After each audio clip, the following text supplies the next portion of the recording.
Hello law warriors and welcome to our channel of coffee and clauses, जहां पर हम अपनी कॉफी के साथ various provisions of our bare act discuss करते हैं। सो आई होप आप अपनी कॉफी एंड आज हम न्यू एक्ट स्टार्ट करने जा रहे हैं जो कि है SRA specific relief act 1963, which is one of the most important acts in the commercial law. Let's start our video.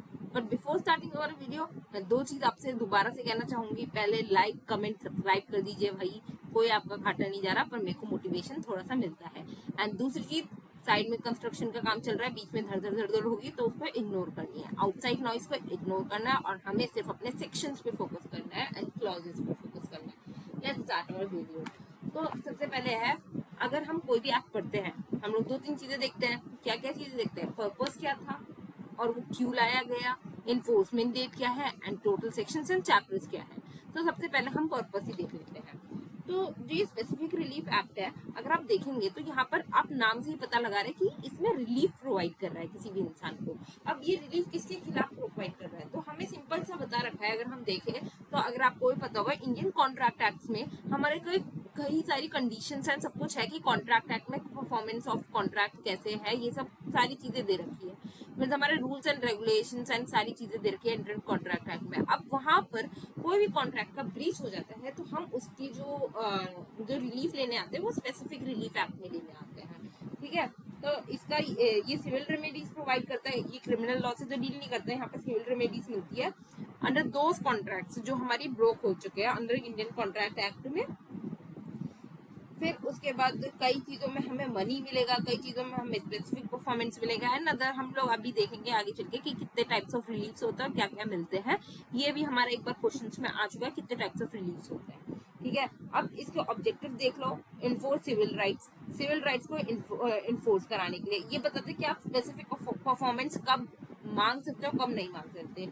फिर उसके बाद आपकी प्रॉपर्टी कैसे रिस्टोर होगी या फिर वो ये सारे रिलीफ प्रोवाइड करता है मतलब।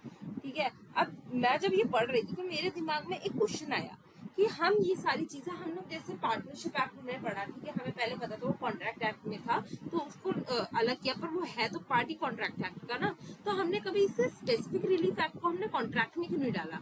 तो मैंने ये सोचा कि भाई कॉन्ट्रैक्ट एक्ट में ही हम इस सारे को डिलीट वो कर सकते थे ना, डील कर सकते थे ना, तो स्पेसिफिक रिलीफ एक्ट की क्या जरूरत थी हमें।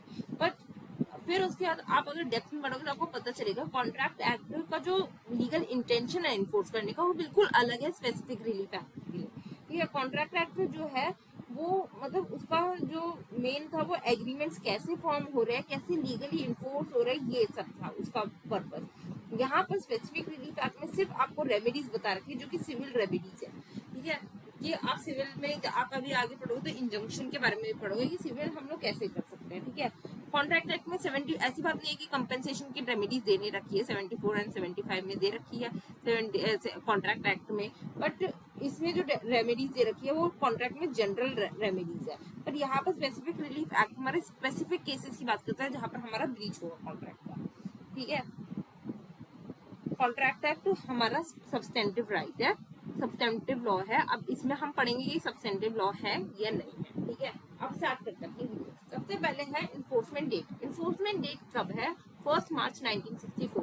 अच्छा, मैं एक पूरी आपको एक प्लेलिस्ट बना मतलब एक वीडियो बना के दूंगी जिसमें सिर्फ सारे एक्ट के इन्फोर्समेंट डेट और total sections and chapters act number होगा। ठीक है, इसका एक्ट नंबर 47 है। ठीक है, इन्फोर्समेंट डेट 1 मार्च 1964। पहला मार्च जो हमारा अकाउंटिंग ईयर होता है वो हमारा 30 होता है, उससे एक महीना पहले हमारा स्पेसिफिक रिलीफ एक्ट हमारा इन्फोर्स होता है। टोटल चैप्टर्स 8 है, बहुत छोटा एक्ट है एंड टोटल सेक्शन 44 है और बहुत इजी एक्ट है। अगर आप इसको ध्यान से पढ़े तो आप इसमें काफी अच्छा स्कोर कर सकते हो जब आप प्रीलिम्स के लिए जा रहे हो। ठीक है, अब स्पेसिफिक रिलीफ एक्ट ये स्पेसिफिक रिलीफ प्रोवाइड करता है, multiple kind of relief, violation of right जैसे उबीजस एबी रेमेडियम के बेस पे ये हमारा SRA इन्फोर्स हुआ है। जहां पर राइट है, जहां पर हमारा राइट है वही रेमेडी है, वहां पर रेमेडी है।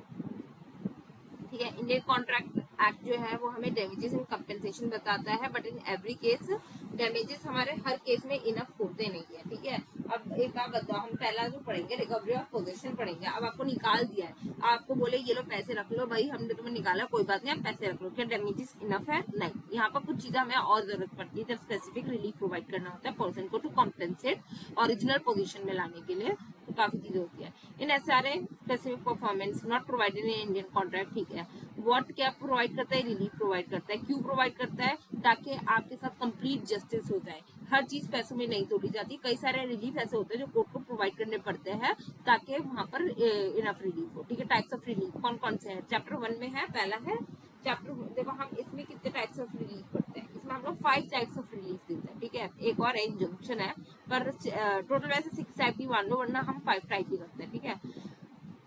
इसमें टोटल 5 टाइप्स ऑफ रिलीफ देते हैं। पहला होता है recovery of position of property, दूसरा होता है specific performance of the contract कि वो कैसे परफॉर्म होगी, तीसरा होता है rescission of instrument, rectification of instrument, instrument में कोई भी अगर एरर है या रेक्टिफाई कर रहा है हम लोग, कोई भी हम लोग ऊपर नीचे कर रहे हैं तो उसका असर क्या पड़ेगा हमारे कॉन्ट्रैक्ट में। फिर रेसिशन ऑफ कॉन्ट्रैक्ट, रेसिशन मानी उसको क्या कहते हैं खत्म करना कॉन्ट्रैक्ट को। जब आपका ये हमारा तब है जब हमारा कॉन्ट्रैक्ट वॉइडेबल हो, जब हमारा voidable when one party have power to rescind a contract, rescind करने का तब होता है, जैसे अनड्यू इन्फ्लुएंस में हो गया, कोहेर्शन में हो गया, सेक्शन 19 तक जो दे रखे हैं। सेक्शन 20 जो हमारा म्यूचुअल मिस्टेक की बात करते हैं, वहां पर हमारा जो है वो रेसिशन नहीं हो सकता, वो वॉइड कॉन्ट्रैक्ट हो, ठीक है। चैप्टर 5 बात करता है कैंसिलेशन ऑफ इंस्ट्रूमेंट्स की,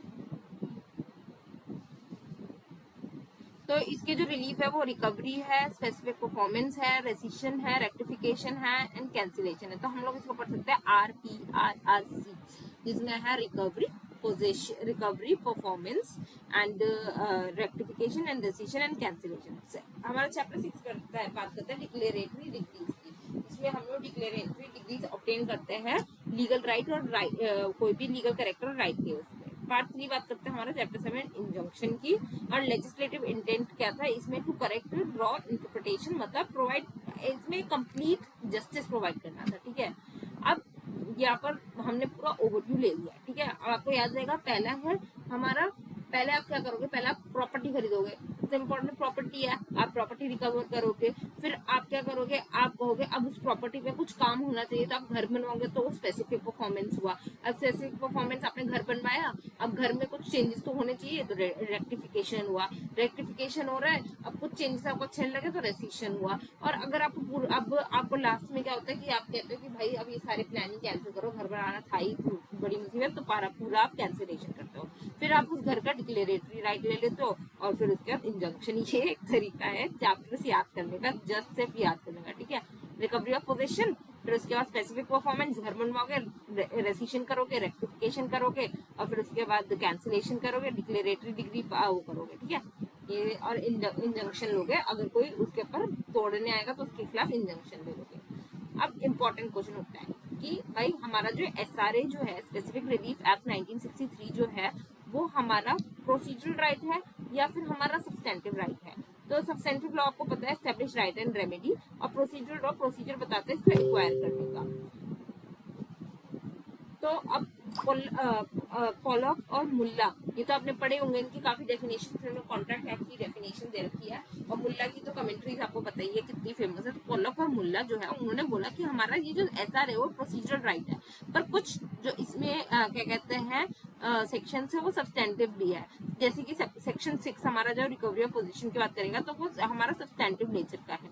तो ये थोड़ा कंफ्यूजन रहता है, पर हम इसको प्रोसीजरल राइट ही टिक करके आते हैं कि हमारा रिलीफ एक्ट जो है वो प्रोसीजरल राइट है, जहां पर कॉन्ट्रैक्ट एक्ट जो सब्सटेंटिव राइट है, जो बताता है हमारे लीगल राइट्स एंड ड्यूटीज, अब उसका रेमेडी हमें देता है, कैसे मिलेगी वो हमारा SRA बताता है, ठीक है, कैसे हमें रेमेडी मिलेगी। पर सेक्शन 6 जो है वो हमारा सब्सटेंटिव नेचर का है, जो बताता है कि हमारे क्या राइट्स एंड लाइबिलिटीज है, वहां पर भी है, बस एक क्लॉज है, तो हम पूरे उसको नहीं बोलेंगे, तो इसलिए हम प्रोसीजरल राइट ही बोलेंगे, ठीक है। क्या ये रेट्रोस्पेक्टिव है? यस, ये उन पेंडिंग मैटर्स पे डील करता है जो पुरानी है। एग्जॉस्टिव? Of course not. ये राइट्स एंड लायबिलिटी जब कॉन्ट्रैक्ट एक्ट से बोरो कर रही है तो ये एग्जॉस्टिव कैसे हो सकता है ना, दिमाग लगाओ। तो यहाँ तक हमने ओवरव्यू पढ़ लिया पूरे बेर एक्ट का। अब आपको पता चल गया होगा इसकी इन्फोर्समेंट डेट याद रखनी है हमें, अकाउंटेड डेट से 1 मार्च 1963, और फिर उसके बाद बाकी सारे चैप्टर्स आपको घर की तरह बताया कि भाई हमारा रिकवरी दे दो पोजीशन की, स्पेसिफिक परफॉर्मेंस कर दो, रेक्टिफिकेशन कर दो, रेसिशन कर दो, कैंसिलेशन कर दो, legal right of declaratory decree बोल दो और इंजंक्शन बोल दो। Now we delve into the where act. तो सबसे पहले हमारा आता है, हमने इसका देखो, इसकी जो अगर हम लोग इन्फोर्समेंट की बात बताए ना, शॉर्ट टाइटल और कमेंसमेंट, तो थोड़ा वो होता है, तो थोड़ा क्या कहते हैं, थोड़ा ट्रिकी है कि ये कहाँ कहाँ कौन कौन से पार्ट में हो सकता है। तो हमने पहले तो होल ऑफ इंडिया में है, ठीक है, फिर उसके बाद कोई और भी जगह हो सकता है जो central government by notification official gazette करेंगे। इसका हम लोग कभी आगे पूरा का पूरा हम लोग डिटेल में पढ़ेंगे कि कहाँ कहाँ लागू है, पर अभी नहीं, ठीक है।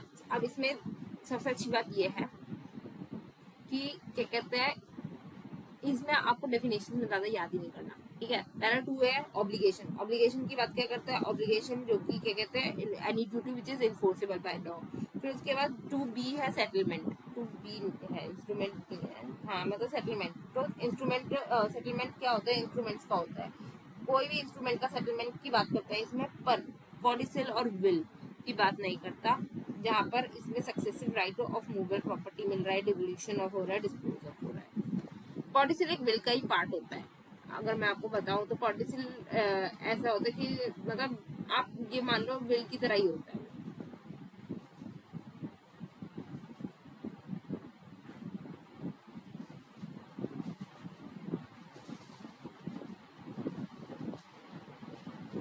तो कॉर्टिसिल को एक्सक्लूड करके और बाकी सारी चीजें वो क्या कहते हैं उसमें आएगी। ये विल का ही पार्ट होता है, मतलब छोटा सा आपको सप्लीमेंट टू अ विल होती है, और क्या कहते हैं रिटर्न में डॉक्यूमेंट्स होता है। तो ये बहुत ही ऐसी चीज है, मतलब पार्ट ऑफ विल ही कहते हैं हम कॉर्टिसिल को। तो जब भी आपके उसमें आए तो विल का पार्ट है, ठीक है। 2C 2C money trust was trust which was in Indian Trust Act 1882, ठीक है। तो ये हो गया हमारा डेफिनेशन, इसमें ज्यादा कुछ पूछ नहीं सकता। 2A ऑब्लिगेशन पूछ सकता है, 2B हमारा सेटलमेंट की बात करता है, कौन से एक्सक्लूडेड है, कॉर्टिसिल एक्सक्लूडेड है ये पूछ सकता है, और ट्रस्ट में नहीं पूछ सकता कुछ भी। और आगे बढ़ते हैं सेक्शन 4। सेक्शन 3 में, sorry section 3 saving clause. Section 3 हमारा बात करता है कि कहाँ कहाँ हमारे राइट्स इसके अफेक्ट नहीं करेंगे। अब ये थोड़ा कॉम्प्लेक्स हो जाता है, हमारे कहाँ का राइट वो स्पेसिफिक रिलीफ एक्ट कहाँ का दूसरे एक्ट को अफेक्ट नहीं करेगा। सेविंग क्लॉज है, ठीक है। नॉट विथस्टैंडिंग क्या होता है हमारा, हमारा नॉट विथस्टैंडिंग होता है ओवरराइडिंग क्लॉज। सेविंग क्लॉज ये दूसरों से बचा रहा है, ये दूसरों पे अफेक्ट नहीं डालेगा, ठीक है। It does not deprive any person of any right and relief other than specific performance, ठीक है। किसी के राइट्स एंड रिलीफ को वो करेगा, ये अपने काम से काम रखता है। एक्चुअली सेविंग क्लॉज ये होता है, वो भाई किसी को हार्म नहीं करते, वो कहते हैं भाई हम हमें छोड़ दो अकेला, हम आइसोलेशन में जीना चाहते हैं, आप क्या कहते हैं हम आप पे अफेक्ट करेंगे ना तुम हम पे अफेक्ट करना, ठीक है। तो ये किसी के भी अदर राइट्स पे नहीं करता। ओवर राइडिंग क्लॉज जहाँ पर देखे तो ओवर राइडिंग क्लॉज होता है कि भाई वो कहता है मैं डोमिनेंट हूँ, मेरा अलावा ना इसमें कोई नहीं चलेगा, तो वहां पर हम लोग नॉट विथ स्टैंडिंग लिखते हैं। सेविंग में हम लोग नथिंग लिखते हैं। तो फिर ये अब किसी भी राइट को और रिलीफ और स्पेसिफिक परफॉर्मेंस को अफेक्ट नहीं करेगा। ये रजिस्ट्रेशन एक्ट को भी अफेक्ट नहीं करेगा। जहां पर भी डॉक्यूमेंट का रजिस्ट्रेशन जरूरी है तो वहां पर रिलीफ वही प्रोवाइड कर पाएगा जहां पर रजिस्ट्रेशन दी गई हो। ऐसा नहीं है कि नहीं दी गई है तो वहां पर भी होता है। then relief under will not be provided as the registration is not done, देखा। हाँ, तो अगर रजिस्ट्रेशन एक्ट में जहाँ पर आपको देखोगे रजिस्ट्रेशन एक्ट में पढ़ोगे तो रजिस्ट्रेशन जहाँ जहाँ मैंडेटरी है तो वहीं पर ही आप रिलीफ प्रोवाइड कर सकते हो, ठीक है। सेक्शन 3 हमारा यही बात करता है सेविंग क्लॉज की।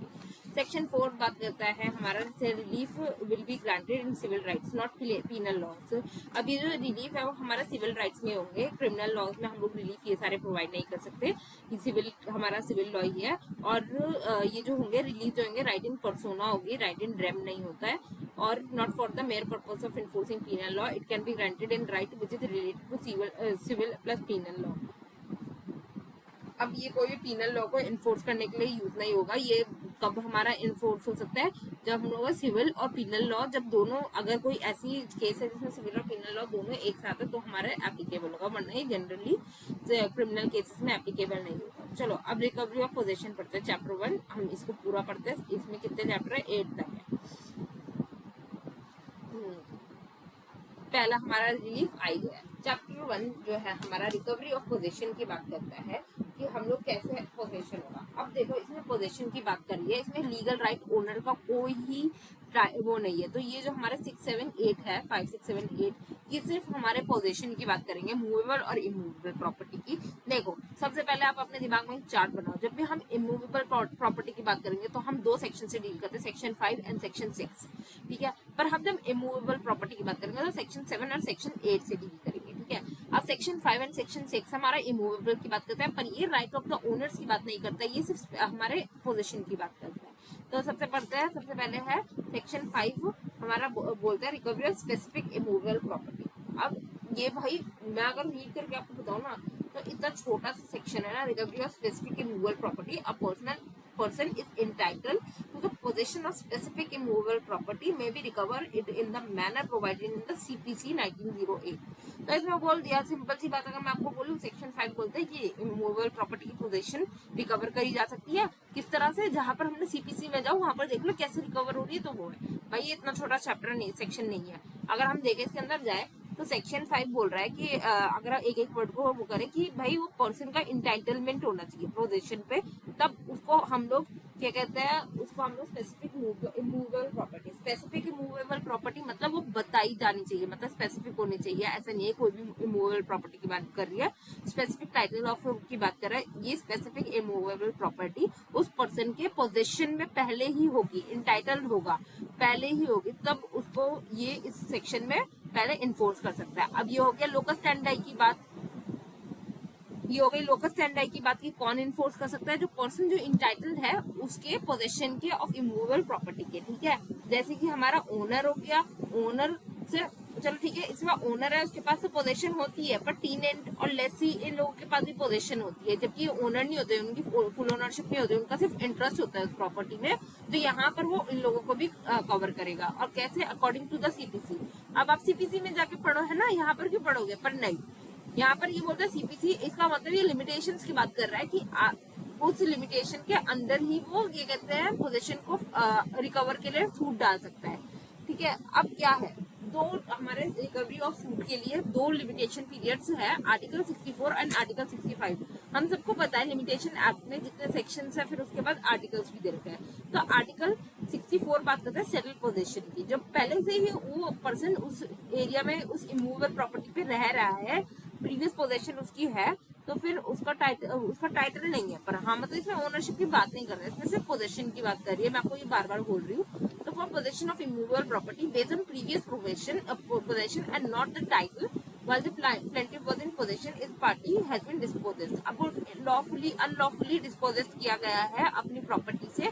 पहले वो प्रीवियस पोजीशन में था, मैं टीनेंट हूँ, मैं किसी के घर रह रही हूँ, ठीक है, मेरे पास पोजीशन है, अब मेरा 1 महीना और बचा है और उसने बोला भाई घर खाली कर दो और निकाल दिया, तो मैं अपने इस टीनेंट के राइट लिए, ये नहीं है कि प्रॉपर्टी उनकी है तो वो ऐसे ही निकाल सकते, नहीं भाई। तो 12 ईयर्स के अंदर मैं उनके अंदर 12 ईयर्स के अंदर उनके लिए सूट फाइल कर सकती हूँ from the date of dispossession. जो अनलॉफुल डिस्पोजेशन किया है तो उसके लिए सूट फाइल कर सकती हूँ।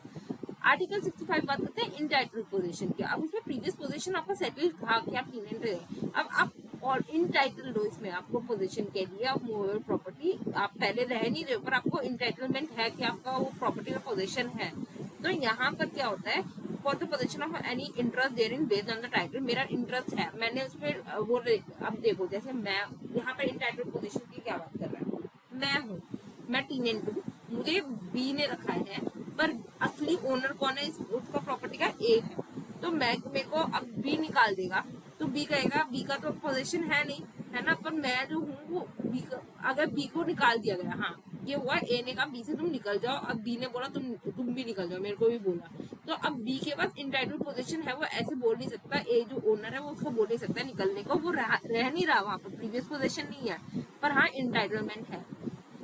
तो यहाँ पर भी हमारा 12 ईयर्स लगेगा, ठीक है, from the date of dispossession. जो एडवर्स जो हुआ है, क्या कहते हैं, पार्टी को निकाला गया डिफेंडेंट को, तो वहां पर 12 ईयर्स लगेगा। ये हमारा इम्पोर्टेंट बनता है टाइमलाइन।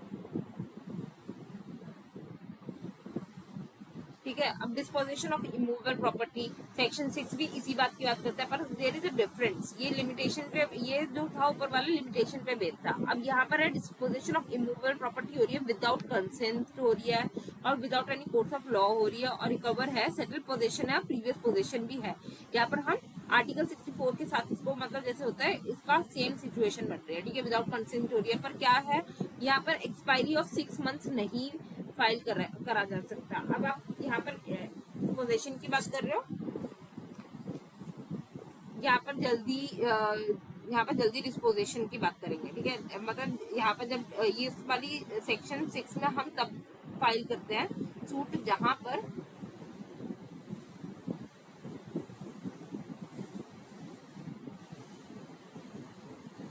आप क्या कहते हैं सूट फाइल करोगे। यहाँ पर जो होता है सेक्शन 6 में आप सूट फाइल करते हो जब आपको speedy disposal of the property चाहिए होता है, मतलब आपको चाहिए होता है जल्दी इन्फोर्समेंट चाहिए होता है, तो यहाँ पर आपको 6 मंथ्स की एक्सपायरी डेट दे रखी है।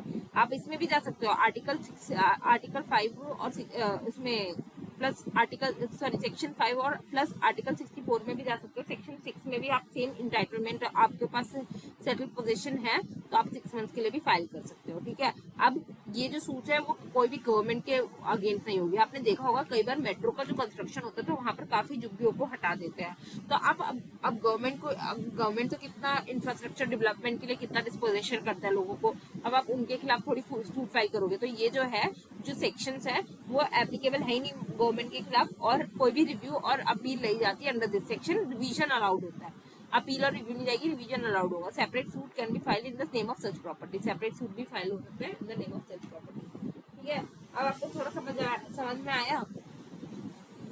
इसमें 64 में हम लोग सेटल पोजीशन की बात करते हैं, सेक्शन 6 में भी सेटल पोजीशन की बात करते हैं, पर सेक्शन 6 में हमारा स्पीडी रिकवरी है कि वो 6 मंथ्स के अंदर ही सूट फाइल कर देगा, और इसमें हमारा 12 ईयर्स, ठीक है।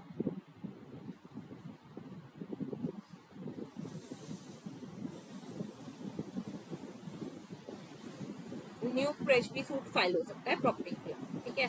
सारी चीजें कवर हो गई, हाँ ये हो गया, लिमिटेशन पीरियड हो गया, ठीक है ठीक है। तो हमने सेक्शन 5 और सेक्शन 6 कर दिया जहाँ पर सेटल पोजीशन और इंटाइटल पोजीशन के डिफरेंस भी देख लिया, ठीक है। आपको समझ आ गया, आई होप सेटल पोजीशन और इंटाइटल पोजीशन आपको क्या कहते हैं समझ आ गया होगा। सेटल पोजीशन जो पर्सन ऑलरेडी रह रहा है, इंटाइटल पोजीशन वो पर्सन रह नहीं रहा है पर वो इंटाइटल है उस प्रॉपर्टी के लिए, ठीक है।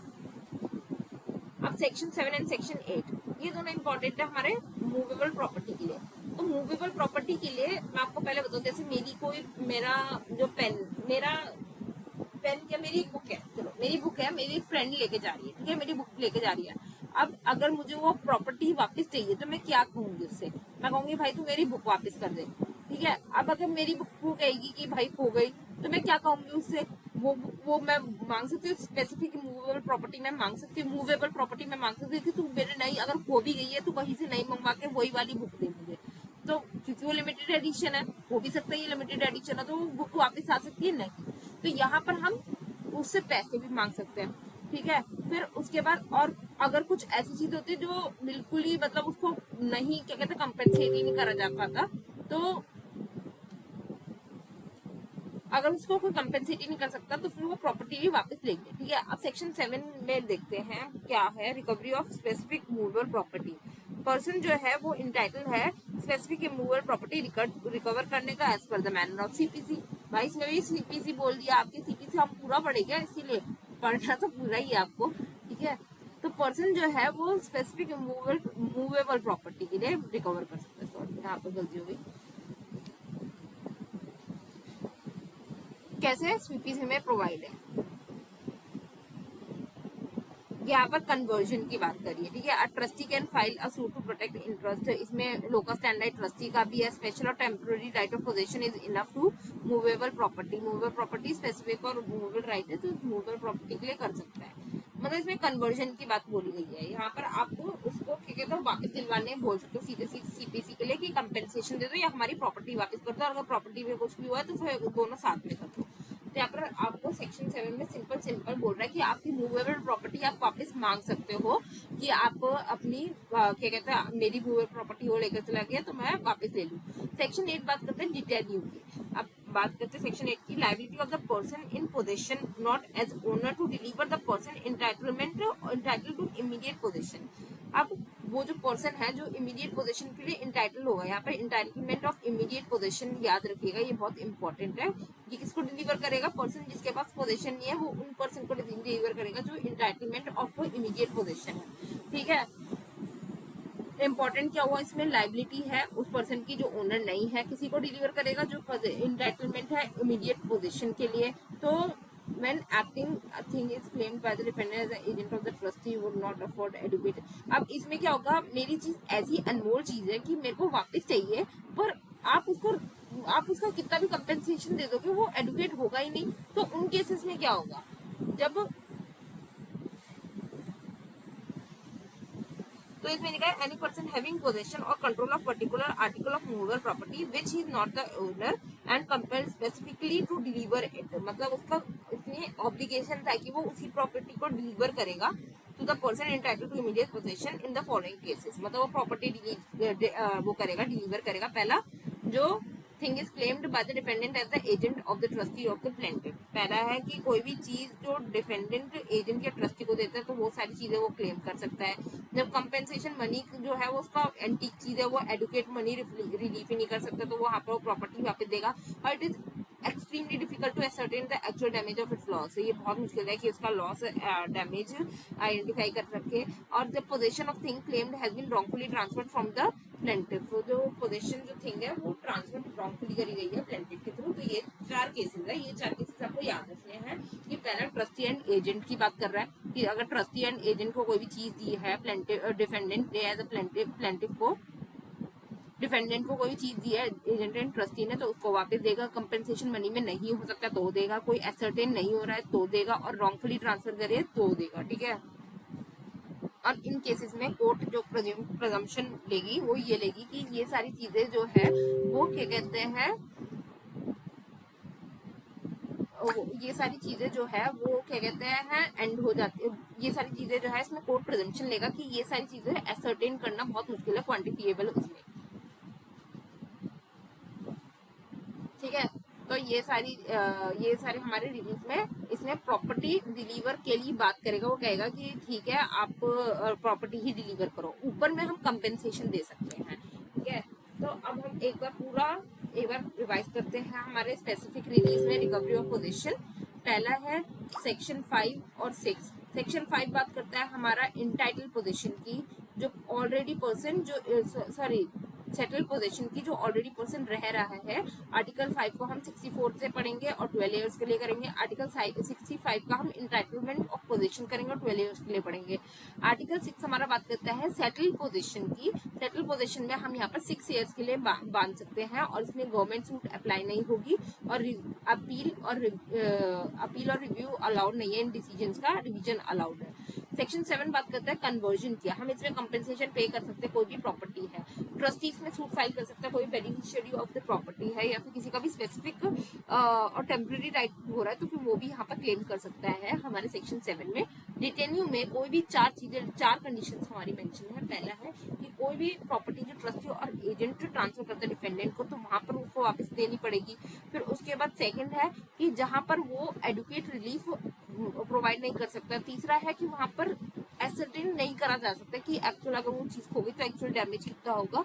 और तीसरा है wrongfully transfer from the plaintiff. तो कोई भी चीज रॉन्गफुली ट्रांसफर्ड हुई है प्लेंटिफ के थ्रू तो वहां पर वो भी उसको स्पेसिफिक परफॉर्मेंस के लिए मांग सकता है। ठीक है, तो ये हमारा इजी सा हमारे 2-4 वो है। तो पहला रिलीफ हमने कंप्लीट कर दिया है जो कि है रिकवरी ऑफ मूवेबल प्रॉपर्टी। अब कल हम सेकेंड रिलीफ के आगे पढ़ेंगे जो कि है हमारा क्या है स्पेसिफिक परफॉर्मेंस लोगे ना। अब घर तो बन गया, रिकवरी ऑफ पोजीशन ले लिया, आप स्पेसिफिक परफॉर्मेंस लोगे तो यहाँ पर हम लोग स्पेसिफिक परफॉर्मेंस ऑफ कॉन्ट्रैक्ट्स पढ़ेंगे। ठीक है, मिलते हैं नेक्स्ट वीडियो में आपके साथ और नेक्स्ट उसके साथ।